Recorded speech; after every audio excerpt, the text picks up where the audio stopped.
रात का सन्नाटा था, खिड़कियां चरमरा रही थीं और हवा की हल्की सी आवाज सुनाई दे रही थी। अली अपने दादा की पुरानी लाइब्रेरी की सफाई कर रहा था। डस्टी अलमारियां, किताबों के ढेर और पुरानी चीजें उसे बीते जमाने में ले जा रही थीं। तभी उसकी नजर एक पुराने लकड़ी के बॉक्स पर पड़ी, जिसे शायद सालों से किसी ने नहीं खोला था। बॉक्स खोलते ही अली को एक पुरानी तस्वीर मिली। तस्वीर में एक परिवार मुस्कुराता हुआ दिख रहा था, लेकिन उनके पीछे एक धुंधला साया खड़ा था।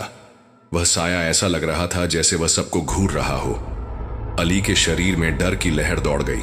जैसे ही उसने तस्वीर को छुआ, अचानक एक ठंडी हवा का झोंका आया और लाइब्रेरी की सारी बत्तियां बुझ गईं।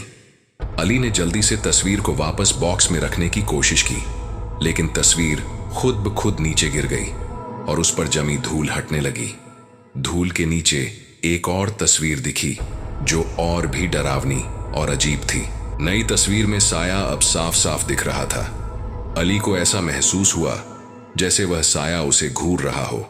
कमरे में ठंड बढ़ती जा रही थी और तभी दीवार पर एक परछाई सी बन गई। अली ने घबराकर तस्वीर उठाई। तभी तस्वीर से एक धीमी आवाज आई, तुमने मुझे क्यों जगाया? अली का दिल जोर जोर से धड़कने लगा। उसने घबराते हुए तस्वीर को वापस बॉक्स में डालने की कोशिश की, लेकिन उसके हाथ कांप रहे थे। तभी लाइट अचानक जल उठी और सब कुछ सामान्य लगने लगा। अली ने राहत की सांस ली, लेकिन जैसे ही उसने तस्वीर को दोबारा देखा, उसे लगा कि साए की आंखें उसकी तरफ देख रही हैं। अली ने तस्वीर को बंद किया और बॉक्स को वापस अलमारी में रख दिया। लेकिन उस रात जब वह सोने गया तो उसे महसूस हुआ कि कमरे में कोई और भी है। पंखे की आवाज के बीच उसे हल्की हल्की सरसराहट सुनाई दी।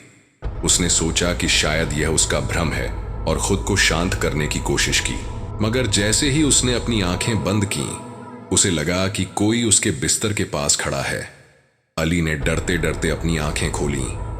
कमरे में हल्का अंधेरा था, लेकिन उसे दरवाजे के पास एक धुंधली परछाई दिखी। वह तुरंत उठकर कमरे की लाइट ऑन करने गया, लेकिन स्विच काम नहीं कर रहा था। अचानक पीछे से वही धीमी आवाज सुनाई दी जो उसने लाइब्रेरी में सुनी थी, तुम मुझे नजरअंदाज नहीं कर सकते। अली ने घबराकर पलटकर देखा, लेकिन वहां कोई नहीं था। डर से कांपते हुए उसने अपनी मां को आवाज लगाई, लेकिन किसी ने जवाब नहीं दिया। पूरा घर खामोश था और हवा में एक अजीब सी ठंडक महसूस हो रही थी। अली को यकीन हो गया कि वह तस्वीर कुछ न कुछ अजीब और खतरनाक है। उसने फैसला किया कि अगली सुबह वह उस तस्वीर को हमेशा के लिए जला देगा, लेकिन उसे नहीं पता था कि तस्वीर उससे इतना आसानी से पीछा नहीं छोड़ेगी। अली ने जैसे तैसे रात बिताई। उसकी आंखों में नींद नहीं थी, बस तस्वीर और उस साए की डरावनी आंखें बार बार उसके दिमाग में घूम रही थीं। सुबह होते ही उसने फैसला किया कि वह उस तस्वीर को जलाकर खत्म कर देगा। वह सीधे लाइब्रेरी गया और बॉक्स को निकाला। बॉक्स खोलते ही उसे वही तस्वीर नजर आई। इस बार तस्वीर में परिवार के चेहरों पर डर का भाव था और साया पहले से ज्यादा साफ और भयानक नजर आ रहा था। अली ने बिना समय गंवाए तस्वीर को जलाने के लिए अपने दादाजी की पुरानी माचिस उठाई। जैसे ही उसने माचिस जलाई और तस्वीर के कोने को आग लगाई, अचानक पूरे कमरे में तेज हवा चलने लगी। आग बुझ गई और तस्वीर बिल्कुल ठीक रही। अली हैरान था। उसने तस्वीर को दोबारा जलाने की कोशिश की, लेकिन हर बार आग बुझ जाती।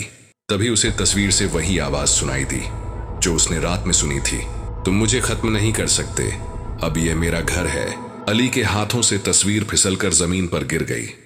अचानक तस्वीर से धुआं निकलने लगा और उस धुएं से वही साया बाहर निकल आया। साए की आंखें जलती हुई अंगारे जैसी थीं और उसका शरीर हवा में तैर रहा था। साया गहरी और भयानक आवाज में बोला, तुमने मुझे छेड़ा है, अब तुम इससे बच नहीं सकते। अली का शरीर डर से सुन्न हो गया। वह पीछे हटने लगा, लेकिन तभी साया तेजी से उसकी ओर बढ़ा। पूरे कमरे में एक अजीब सी गूंज सुनाई देने लगी। अली ने भागने की कोशिश की, लेकिन दरवाजा अपने आप बंद हो गया। अब अली को समझ आ गया था कि यह सिर्फ एक तस्वीर नहीं, बल्कि एक शाप था और उस शाप ने उसे अपना अगला शिकार बना लिया था। अली कमरे के कोने में सहमा खड़ा था। साए की जलती आंखें उसे घूर रही थीं और हवा में एक भयानक ठंडक छा गई थी। साय ने धीरे धीरे अपना हाथ बढ़ाया और अली को ऐसा लगा जैसे उसकी सांसें रुकने लगीं। अली ने हिम्मत जुटाकर चिल्लाते हुए कहा, तुम कौन हो? मुझे क्यों सता रहे हो? साय ने गहरी और डरावनी आवाज में जवाब दिया, मैं वही हूं जिसे इस तस्वीर में कैद किया गया था। तुमने मुझे छेड़कर मेरी कैद को तोड़ दिया। अब मैं हर उस इंसान से बदला लूंगा जिसने मुझे भुला दिया। अली को अचानक याद आया कि उसके दादा ने हमेशा इस कमरे को बंद रखा था और उस बॉक्स को कभी हाथ न लगाने की हिदायत दी थी, लेकिन अब बहुत देर हो चुकी थी। साया हवा में घूमते हुए चीखने लगा और उसके चीखने से कमरे के शीशे टूटने लगे। दीवारों पर अजीब अजीब निशान बनने लगे, जैसे किसी ने खरोंच की हो। अली ने कमरे से बाहर भागने की कोशिश की, लेकिन दरवाजा बंद था। वह साया अब उसके बेहद करीब आ चुका था। अचानक साय ने अली की गर्दन पकड़ ली। अली को ऐसा लगा जैसे उसकी पूरी ताकत खत्म हो रही है।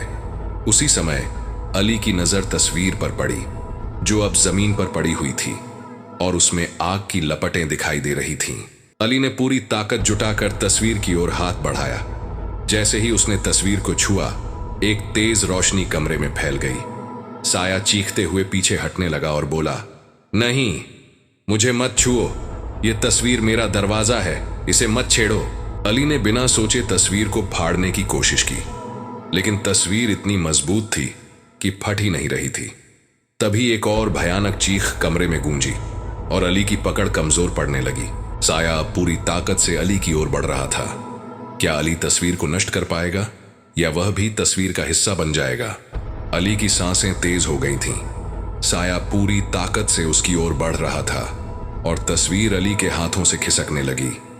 कमरे की दीवारों पर अजीब से चेहरों की आकृतियां उभर रही थीं और हर चेहरा अली को घूर रहा था। अली ने डर और घबराहट के बीच तस्वीर को पूरी ताकत से उठाया और दीवार पर दे मारा। तस्वीर टूटने के बजाय और चमकने लगी और उसके अंदर से एक और चीख गूंजी, यह तुम्हारा अंत है। साया अब बिल्कुल अली के सामने था। उसकी जलती आंखें अली को जकड़ रही थीं। अचानक अली को अपने दादा की एक पुरानी किताब याद आई, जिसमें कुछ मंत्र और रहस्यमयी चीजों के बारे में लिखा था।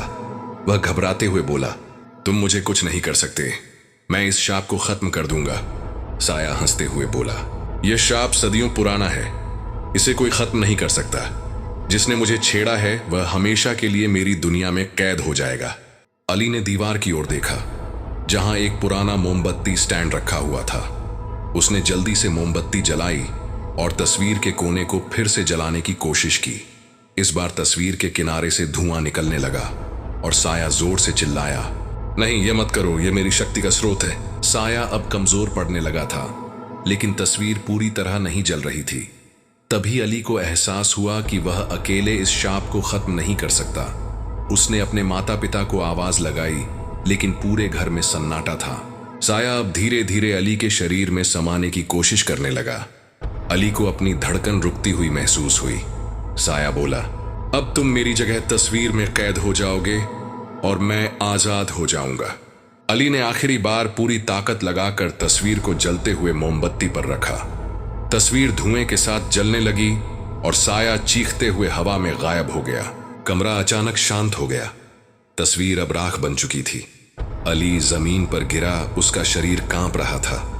वह समझ गया था कि उसने शाप को खत्म कर दिया है। लेकिन तभी राख के ढेर में से एक छोटी सी चमकदार रोशनी उभरी और गायब हो गई। अली को लगा कि शायद यह कहानी अभी खत्म नहीं हुई है। अली राख के ढेर को घूरता रहा। वह सोच रहा था कि क्या यह सब सच में खत्म हो चुका है या यह खामोशी किसी नए खतरे की निशानी है। कमरे की ठंडक धीरे धीरे कम हो रही थी और अली ने खुद को संभालने की कोशिश की। वह घर से बाहर निकलकर खुली हवा में आया और गहरी सांस ली। उसे विश्वास था कि उसने शाप को हमेशा के लिए खत्म कर दिया है। लेकिन तभी उसके कानों में एक धीमी सरसराहट सुनाई दी। यह वही आवाज थी जो उसने तस्वीर को पहली बार छूने पर सुनी थी। अली ने तुरंत पीछे मुड़कर देखा, कोई नहीं था। उसने खुद को समझाया कि यह उसका भ्रम है। वह वापस घर के अंदर गया, लेकिन जब उसने अपने कमरे का दरवाजा खोला तो उसकी आंखें चौड़ी रह गईं। राख का ढेर जो उसने लाइब्रेरी में छोड़ा था अब उसके बिस्तर पर फैला हुआ था और उस राख के बीच में वही तस्वीर पूरी तरह से सही सलामत रखी हुई थी। इस बार तस्वीर में अली खुद खड़ा था। उसके चेहरे पर वही डरावनी मुस्कान थी जो उसने पहले तस्वीर में देखी थी। तस्वीर में पीछे का साया अब और बड़ा और ज्यादा भयानक नजर आ रहा था। अली ने डर के मारे कमरे से बाहर भागने की कोशिश की, लेकिन दरवाजे अपने आप बंद हो गए। कमरे में साया फिर से प्रकट हुआ। उसकी आवाज गूंजने लगी, तुमने सोचा तुमने मुझे खत्म कर दिया। यह शाप कभी खत्म नहीं होता। अब तुम मेरी जगह तस्वीर का हिस्सा बनोगे। अली चीखते हुए दरवाजा खोलने की कोशिश करता रहा, लेकिन उसकी आवाज कहीं नहीं जा रही थी। तभी तस्वीर से तेज चमक उठी और वह तस्वीर के अंदर खींचा जाने लगा। कुछ ही पलों में सब कुछ शांत हो गया। तस्वीर अब फिर से वही पुरानी तस्वीर बन गई थी जिसमें परिवार मुस्कुरा रहा था, लेकिन अब तस्वीर में अली भी खड़ा था, डर और बेबसी के साथ।